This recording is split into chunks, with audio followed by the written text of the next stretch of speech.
Well, here we are at the end of the year. We are into those last few days in office, and it, for me, has been an honor to be your student body president this year. So, for those of you that don't know me or haven't seen my face on the SAC ramp when you come in to get your Chick-fil-A, my name is Aaron Vance. I'm a graduating senior, and I have been your student body president for the 2016-17 school year. This year has been truly a great experience. For one, there is nothing like having the opportunity to serve your alma mater. Furthermore, there is nothing like having the opportunity to serve your fellow students. This is something that has been truly unbelievable and something that I am very grateful to have had the opportunity to do. When we started planning all of this, when we got together over that first plate of shawarma at Little Jerusalem, and the picture started all coming together, myself, Amanda, our Chief of Staff Jake, started putting this whole Cards Rising team and platform together, we didn't quite know what to expect. We had high hopes, lofty expectations, and knew ultimately we wanted to make a better place for the students at the University of Louisville. This year, with regards to those expectations, we've had lots of joys, lots of stressful times, lots of challenges, and anything and everything else in between. For the state of this address, I will make note that this isn't quite like the usual state of the student body, but will be to much of the same effect. Traditionally, the State of the Student Body address is delivered at the last Senate meeting, where the President will recap everything they have been working on along with the rest of the administration and Student Senate for the past year.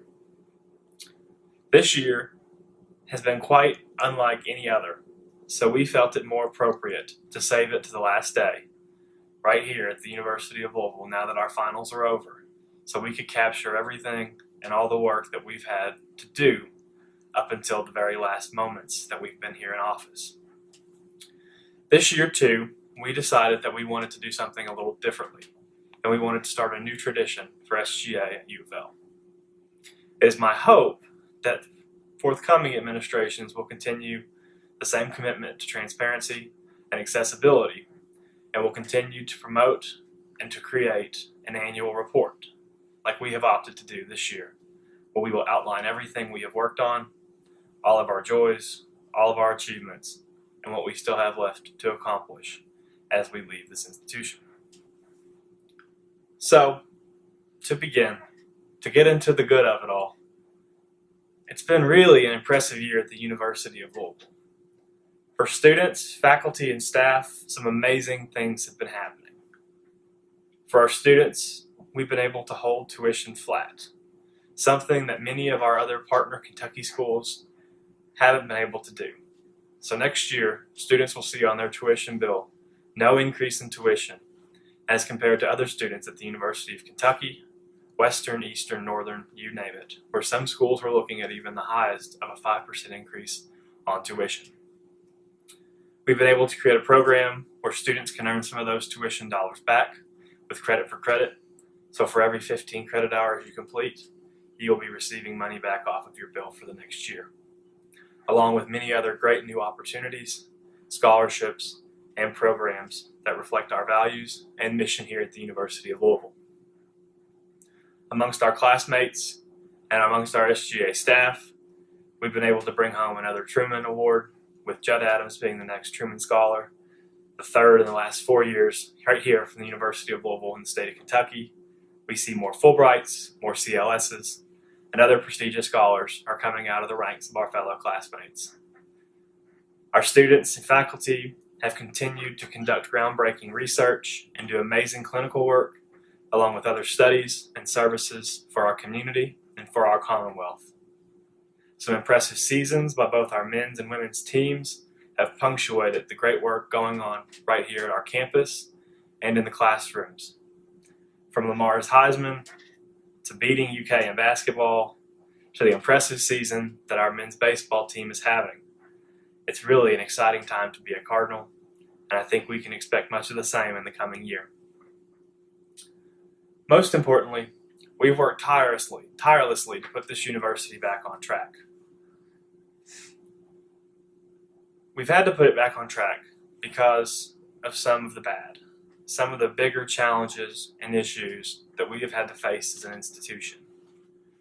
From governance changes, 3 different boards of trustees, losing various administrators, to many of the other changes that we see at other entities like the foundation, to the issue of our accreditation being on probation, the forensic audit, which will soon be available and finished up in June, to the budget issues and constraints that we've been working through very recently, along with all the other issues that we have faced as an institution. Out of that bad, I can say a lot of good has come as well. We've been able to straighten up the act of many parts of this institution, fight for students and every dollar that they put towards this institution with their tuition, and to make this a better place for everyone in the campus community. I will note, these things do not define the University of Louisville, and in time they will all come to an end, and our institution will be back on the right trajectory to become the best institution it can be for our faculty, staff, our students, and our community. Turning the page a little bit to what we've been working on in student government, I have to say this has been one of the hardest working SGAs I've seen in my 4 years at the University of Louisville. And I don't just say that because it's been my own. I have never seen a more dedicated and committed group that has really worked to advance the student experience and make this a better place for our current and future students. It's been such an honor to watch them work so diligently, and constantly I'm taken back by their dedication and commitment. Our Senate and court have been hard at work this year, with 15 different pieces of legislation passed and signed, ranging from advocating for a student seat on the foundation, to the SGA budget, 2 resolutions to fight for compliance with regards to ADA, and to continue to uphold our values of an inclusive and diverse campus. Every council, so every college that has a student government, so such as the College of Business and their student council, or Arts and Sciences and their student council, went through a process of redefining their constitutions, redrafting them, and ratifying them to make them better, streamlined, and work better for the students of those colleges. This year we moved to a new election ballot and a new system, a system that I think worked very well, even with some minor hiccups that we've already addressed, and I can say we'll be prepared to have fixed and we'll be ready to roll in the next ballot cycle. I have to say that our court conducted what has been the best U of L SGA election in its history, with a record number of candidates running this year, somewhere around 100 candidates, and with a record-breaking turnout of 20%, the best turnout seen for any SGA election, probably in the state of Kentucky. In the admin, we have worked in conjunction with the Senate on all of these issues and much more. We've developed a comprehensive advocacy platform that we sent to Frankfurt and to Washington with our Cards in Action program, a program very near and dear to me, having served as the director of that program. And with advocacy being one of my top priorities, we work diligently and with much effort on issues ranging from board composition to university funding and proper performance-based funding metrics, campus concealed carry, and fighting against that, fighting to uphold the Powerball promise and making sure CAP and KTG funding is appropriately funded, fighting for issues of campus speech, and fighting for support of our international students. And I'm happy to note that with most of these issues, we were able to work closely with our partner schools in the state of Kentucky through such events as the Rally for Higher Education in Frankfurt, and with all of our Atlantic Coast Conference schools as we convened this past fall to develop this mission, which they will soon be putting into action this summer as they descend on the Capitol to further lobby for students of the Atlantic Coast Conference. This year we've had such great support working through such student support services, with Aramark coming on and an uptick in great new and expanded dining options. We've been able to work to reclaim more spots for students in parking, and ultimately with parking we were able to get back a pass for seniors that I hope we will be able to keep through the coming year. One of our best achievements was partnering with the library to support extended East Wing hours in the Ekstrom Library, so that will still remain open until 2 a.m. through the next year, and I hope subsequent administrations will continue to advocate for that and to make that a staple of one of the best things that I think we've been able to do this year. For safety, our Services VP, Lauren Greenwell, has worked closely with the Office of Business Affairs and everyone to continue to expand the L Trail, enhance the card safety app, and work to remove the blue lights in the hope to reallocate that money for something more efficient and better to protect our students. As well, we've expanded and simplified housing through a process of master leasing.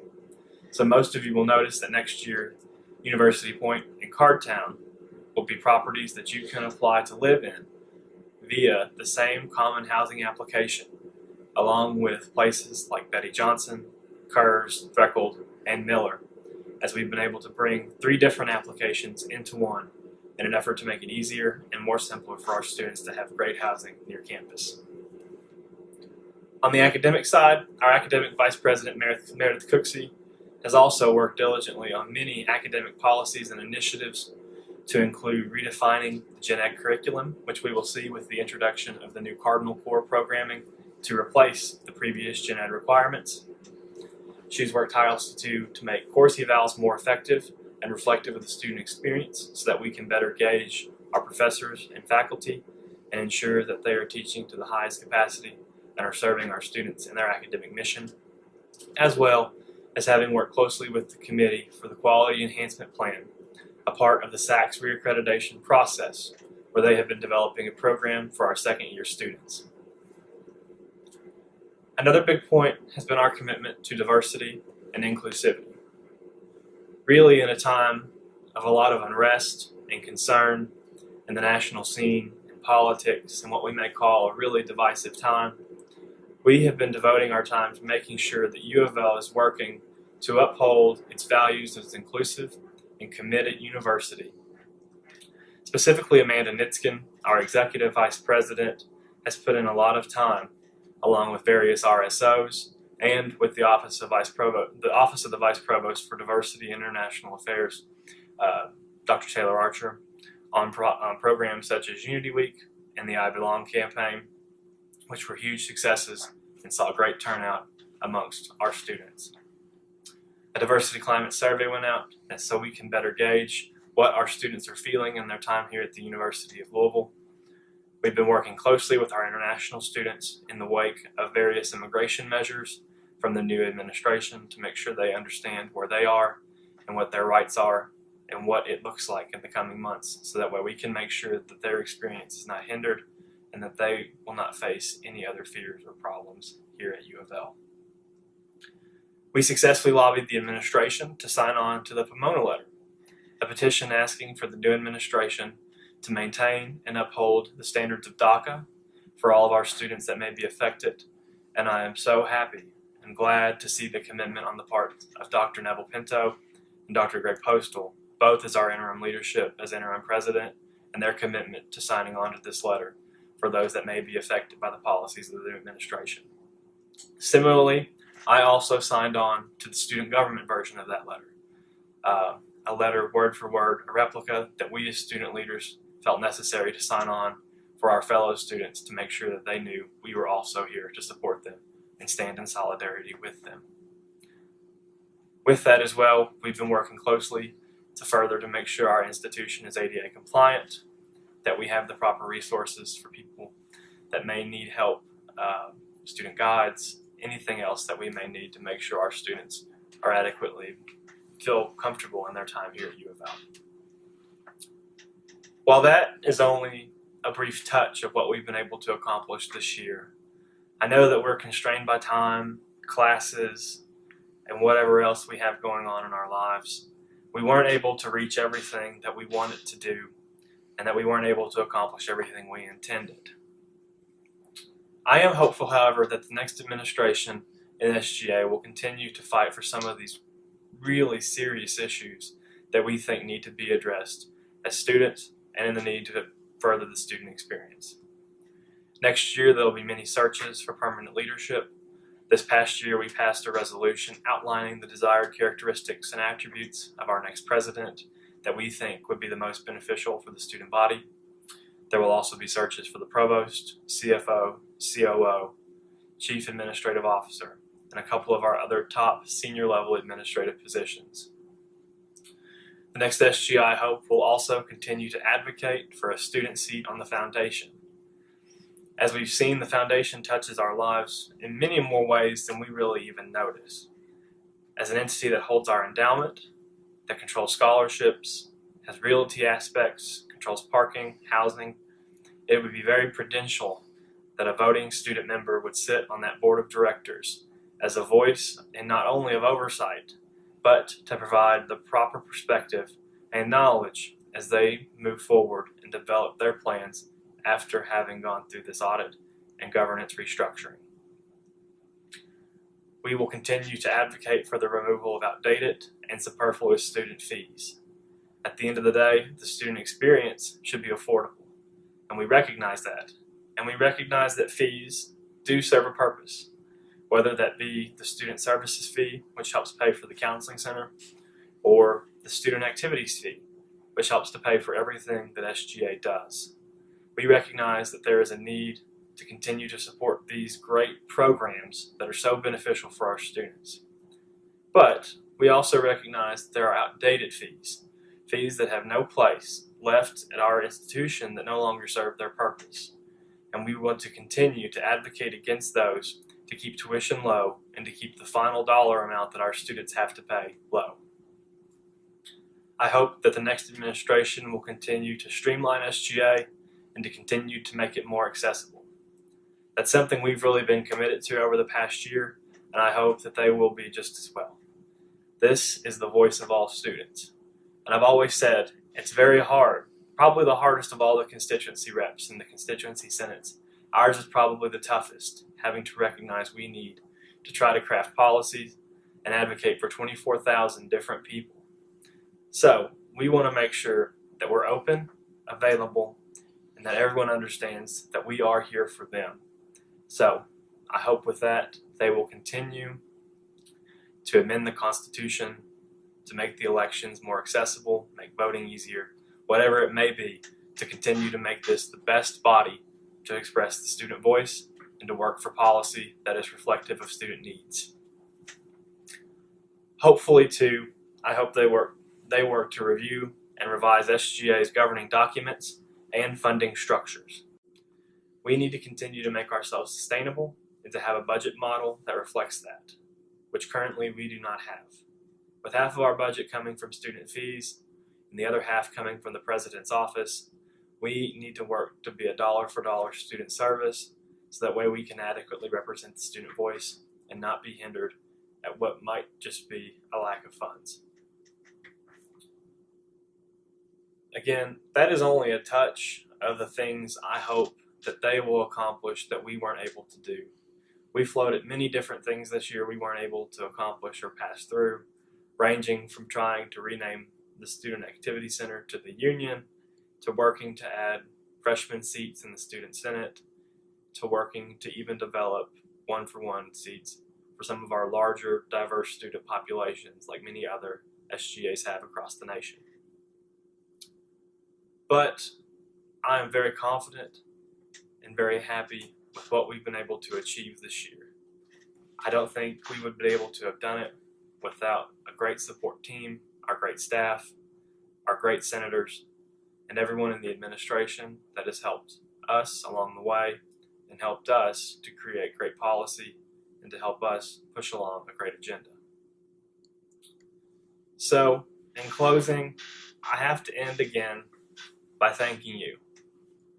It really has been a privilege to serve as the student body president. Something that I have to say is thank you for trusting me with your interests over the past year.